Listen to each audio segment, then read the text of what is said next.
Bonjour les amis, j'espère que vous allez bien. Je suis Pascal Trifinguy-Colbert, lama Dechen Kunzang Tringle. Bienvenue sur cette chaîne. Aujourd'hui, nous allons parler d'amour. Ah, un lama bouddhiste qui parle d'amour. Bien oui, vous savez, quand on est un lama bouddhiste, on peut être marié, on peut avoir des enfants, on n'est pas obligé d'être moine. Notre Karmapa, qui est le directeur spirituel de la lignée Kagyupa, eh bien, il est lui-même marié, il a une femme, il a un enfant. Dans la lignée Nyingma dans laquelle je suis sur les Kagul, les Nyingma, les Bön, sur 3 lignées, eh bien, on n'a pas de grand hiérarque, on n'a pas de grand Dalai Lama. Chaque lama est totalement indépendant, on rend de compte à personne, sauf au Bouddha. Voilà, le Bouddha disait, soyez votre propre maître, soyez votre propre disciple, ne tombez pas dans le matérialisme religieux, ne croyez une chose que si vous l'avez expérimenté vous-même comme vrai, soyez libre, soyez indépendant et soyez autonome. Et assumez les responsabilités de vos actes. Inutile de se plaindre, on fait des choix d'adultes et on assume les conséquences de ces actes comme un adulte. La lignée de Nyingma, où je suis, c'est la plus ancienne du Tibet, elle a 1300 ans. Et cette lignée, eh bien, elle n'a pas d'hiérarchie parce que c'est beaucoup plus facile. Il y a eu des tentatives, le Dalai Lama a essayé de nous imposer une hiérarchie, on n'en veut pas. Tout simplement parce qu'on reste fidèle à l'enseignement du Bouddha, on est les plus anciens, donc on est aussi les plus expérimentés. Et on sait d'expérience que ça sert à rien de créer une sorte de papauté avec un grand chef en haut. Parce que quand le grand chef fait une erreur et qu'il tombe, ça fait tomber tout l'édifice. Donc une pyramide, c'est un grand socle de lama. Et petit à petit, on monte en éveil jusqu'à être un Bouddha. Quand on veut mettre en bas une majesté supracosmique internationale, c'est au-dessus une pyramide inversée et tout repose sur lui, bien on a une pyramide à l'envers et ça crée une espèce de toupie folle. Tant que ça tourne, ça va. Mais le jour où ça tourne pas rond, et surtout avec l'âge, où que la vérité se sait, eh bien il y a tout qui se vautre. En fait, la pyramide tombe sur le côté et elle retrouve sa place. Voilà. Donc c'est comme ça que ça se passe chez nous. Eh bien oui, il y a de l'amour dans le bouddhisme. On a vu dans une première vidéo que l'amour dans le bouddhisme et l'amour dans l'islam, c'était pas tout à fait la même chose, mais que ça se ressemblait beaucoup. On reste des êtres humains avec des passions, avec des émotions, avec une part de mensonge, une part de compassion, une part d'expérience, une part bien de volonté, on aime bien poser sa petite volonté, et une part de confiance, et puis il y a une part de dualité en nous, et il y a une part d'intelligence. Et le bouddhisme, eh bien, c'est faire la distinction entre les deux. Faire la part entre la distinction entre notre côté complètement mondain, où on est dans la dualité, où on veut imposer sa volonté, on parle de son expérience, très Versailles aujourd'hui. On est absolument formaliste, hein, on respecte les étiquettes, meine Majesté, et on est eh bien tantôt dans la froideur émotionnelle la plus complète vis-à-vis des autres, tantôt dans le bouleversement émotionnel dès que ça nous touche soi. C'est vraiment trop injuste. Voilà, surtout quand c'est soi, mais par contre être injuste envers les autres, ça pose aucun problème.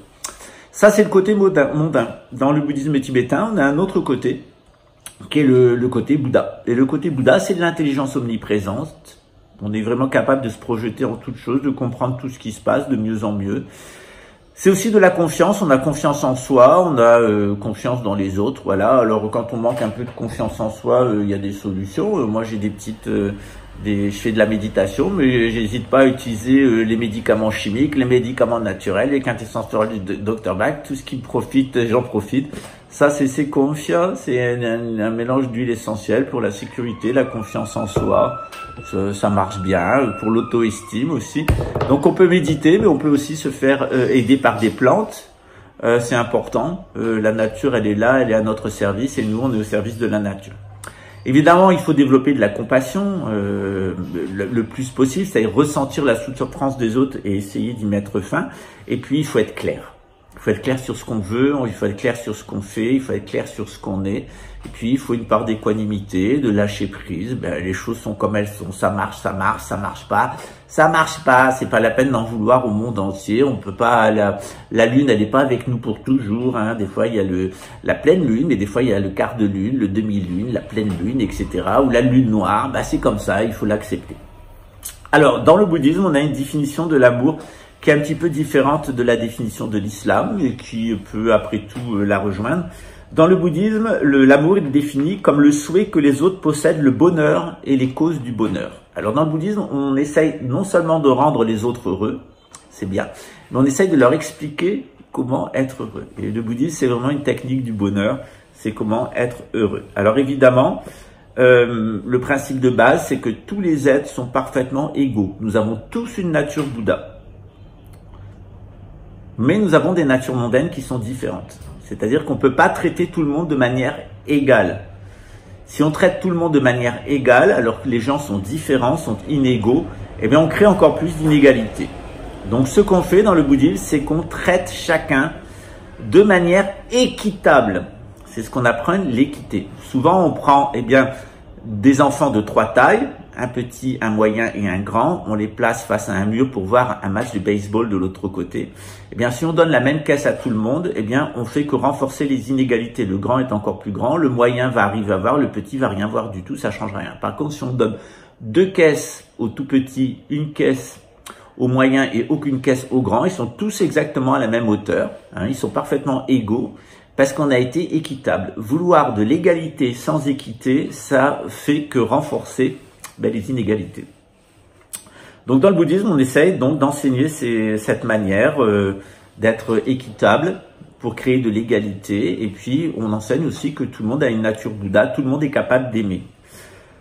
Personne ne veut être malheureux, effectivement, personne ne veut souffrir, tout le monde veut être heureux, être dans la jouissance. Donc dans le bouddhisme, on part de ce point de vue.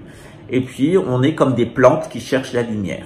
Une plante, elle va chercher la lumière par tous les moyens, elle va écrire droit avec des lignes courbes pour trouver la lumière. Et bien c'est ce qu'on fait dans le bouddhisme, on cherche en permanence la lumière, la claire lumière de l'esprit non né, selon l'expression, c'est-à-dire Dieu pour les chrétiens, Dieu en soi. Dans le bouddhisme, il y a un vœu que l'on prend généralement dès le début, qui est les vœux de bodhisattva, les vœux de serviteur de l'éveil, et on prend l'engagement de rendre les autres heureux. Voilà. On fait le serment, à partir d'aujourd'hui, je décide que je ne rendrai plus personne malheureux et que je rendrai tout le monde heureux en l'amenant vers l'éveil. Alors, ça ne veut pas dire qu'on va empêcher aux autres des souffrances égotiques, hein, parce que les souffrances égotiques, les souffrances narcissiques, elles font partie du chemin et on n'a pas du tout à éviter aux autres les souffrances narcissiques. Par contre, on peut les adoucir. C'est-à-dire, c'est prendre la décision d'être cariñoso, on dit en portugais, en espagnol, c'est-à-dire d'être câlin envers les autres. On peut dire les mêmes choses de façon très douce. Hier, on avait une réunion de chantier pour le monastère. Ça s'annonçait un peu chaud parce qu'on a eu des malentendus et des vols sur le chantier. Et puis, ça s'est passé avec beaucoup de gentillesse, etc. Donc, ils savent aussi que j'ai des pouvoirs un peu surnaturels. Et que il suffit que je rentre en méditation et que j'incorpore un Nechung, c'est-à-dire une de nos divinités, et puis je vais savoir la vérité. Donc, en règle générale, ça les met assez en panique. Il y a un fond de superstition qui est très bien, qui peut être mis au service de l'éveil. Quand on est face à des gens matérialistes et très arrogants, qui ont la garantie de pouvoir, avec leur argent, manipuler les autorités, il est vrai que c'est plus difficile d'obtenir d'eux qui se montrent raisonnables. Voilà. Il y a une certaine arrogance de l'argent. Hein. Les gens qui ont de l'argent, en règle générale, et qui peuvent souffrir des gens de pouvoir, ils sont très déraisonnables. Mais l'argent, ça s'épuise, et puis un jour, on est confronté à soi-même. On n'a pas toujours sa retraite de colonel. Hein. Elle peut être suspendue aussi. Hein. Voilà. Alors, dans l'islam, on met pas l'accent sur cet aspect de l'amour, de vouloir rendre les autres heureux, etc. On met pas l'accent sur la bonté en particulier et on ne considère pas non plus l'égalité sous cet angle-là. On va voir exactement comment ça se passe dans l'islam. Dans le bouddhisme, on développe l'amour au moyen de la considération du bonheur des autres. Nous travaillons à toujours nous améliorer en vue d'être en mesure d'aider autrui en atteignant l'illumination. Aimer et servir les autres n'est pas un acte d'adoration du Bouddha, alors que dans l'islam, aimer et servir les autres est un acte d'adoration de Dieu. Vous voyez la différence de point de vue?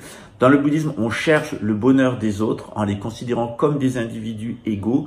Dans l'islam, on aide et on est gentil et on donne du soin aux autres parce que ça fait partie de l'adoration de Dieu.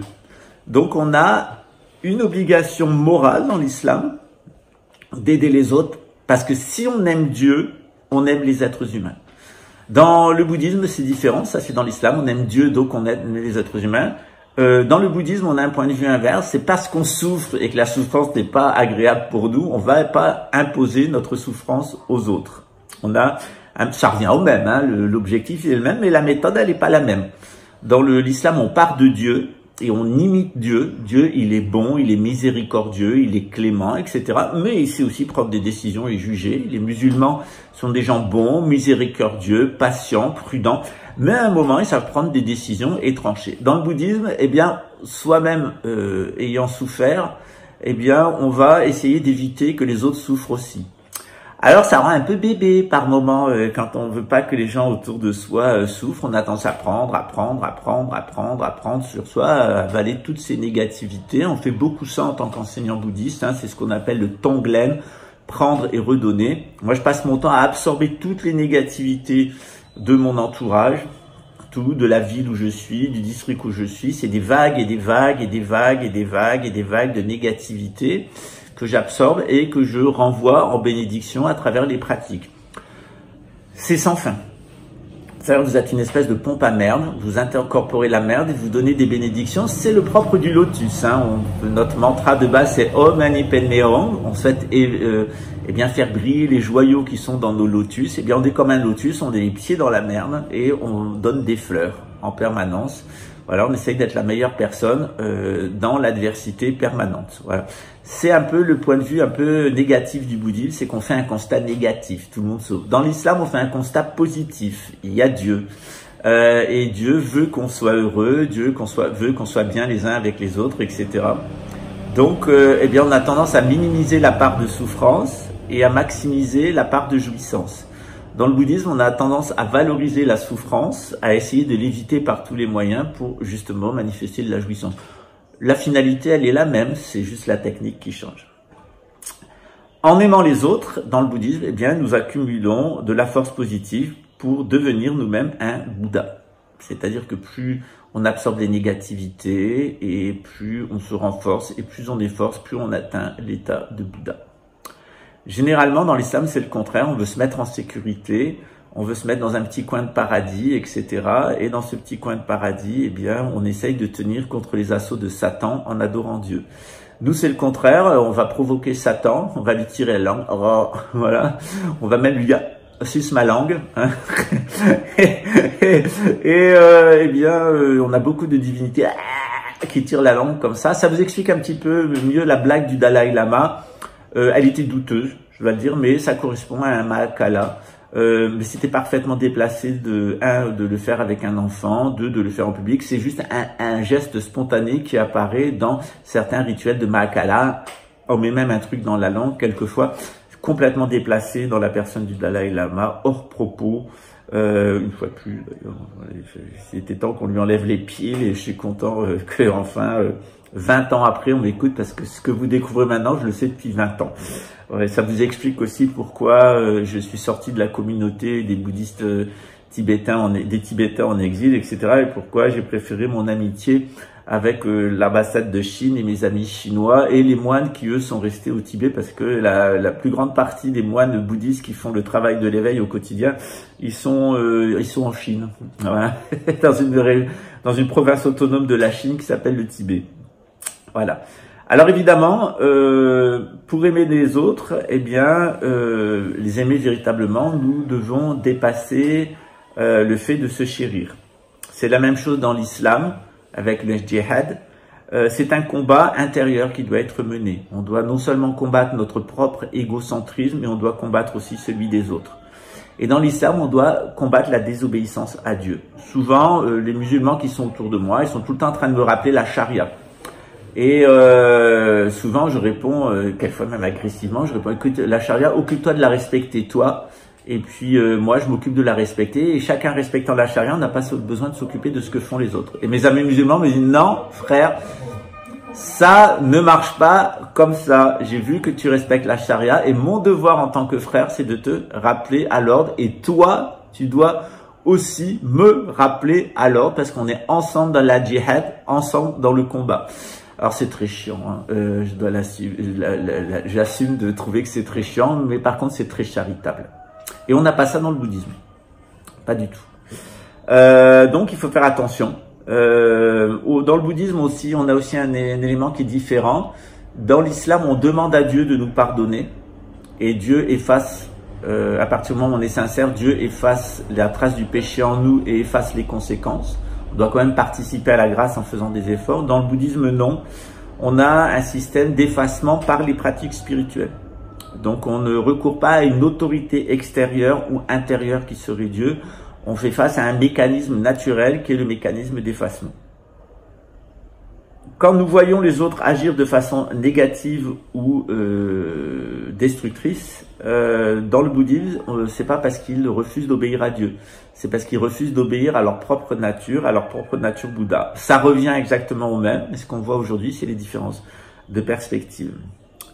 Alors, quand la souffrance découle d'actes destructeurs dans le bouddhisme, on considère que ce n'est pas un châtiment de Dieu, mais que c'est une application de la loi de rétribution. Si vous voulez des papayes, il faut planter des papayes. Si vous voulez des bananes, il faut planter des bananes. Si vous avez planté des bananes, vous n'aurez pas des papayes. C'est-à-dire que quand vous suggestionnez en permanence les autres à faire le mal, et que les autres font le mal, vous récolterez le fruit de tout le mal qui a été fait, vous, personnellement. Quand vous incitez les autres à faire du bien, et que vous faites vous-même du bien, eh bien, vous récolterez les fruits de ce bien. C'est pour ça qu'il ne faut jamais inciter qui que ce soit à mal se comporter ou à faire du mal. C'est d'une perversité extrême. On n'est pas là pour se faire chuter les uns les autres. Au contraire, on est là pour se conforter les uns les autres et croître ensemble. Dans le djihad, comme dans le bouddhisme, dans l'islam comme dans le bouddhisme, eh bien, on a ces pratiques-là de se considérer en tant que frères et de se tirer vers le haut, de se pousser vers le haut, mutuellement. Dans l'islam et dans le bouddhisme, on a aussi quelques petites différences dans la manière de se repentir. Alors, dans les deux religions, il existe une repentance, c'est-à-dire on se rend compte qu'on a fait des erreurs et on fait ce qu'il faut pour se repentir.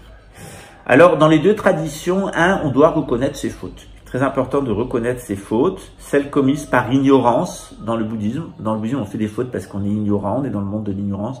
Dans l'islam, c'est par désobéissance à Dieu. Dans les deux religions, nous devons éprouver, donc admettre, éprouver du regret. Ensuite, dans les deux religions, eh bien, on doit prendre la résolution de ne pas répéter les mauvaises actions. C'est le troisième point. Quatrième point, il faut en permanence dans les deux religions se concentrer sur le caractère positif de l'existence humaine. Il faut rester positif. Dans l'islam, on reste dans la volonté de Dieu. Dieu nous demande de rester positif et constructeur,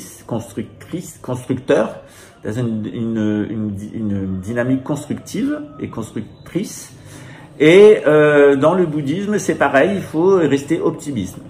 C'est très important le fait de rester optimiste dans le bouddhisme. Il faut véritablement rester concentré sur les choses positives et valoriser les choses positives et ne pas se concentrer en se plaignant constamment sur les choses négatives.